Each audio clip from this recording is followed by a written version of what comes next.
Happy first birthday sa aming munting bossing. Dahil 1 taon ka na, oras na para sa unang malaking regalo mo mula kay Mommy and Daddy. Sobrang excited kami na sa wakas, magagamit mo na tong regalo naming KD tricycle sa'yo. Bagay na bagay sa kanya. Safe na safe tong tricycle dahil may sarili siyang safety belt para hindi siya mahulog.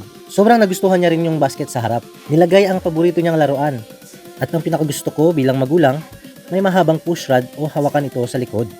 Kaya kahit hindi pa niya abot ang pedal, kayang-kaya ko siyang itulak at imanibela habang naglalakad kami dito sa labas.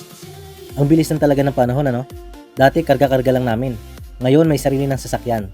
Solid ang tibay ng frame na to. Alam kong tatagal to habang lumalaki siya.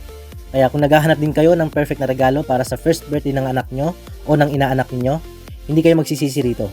I-click nyo lang ang yellow basket dyan sa baba para makapili pa kayo ng iba't ibang kulay. Happy checkout!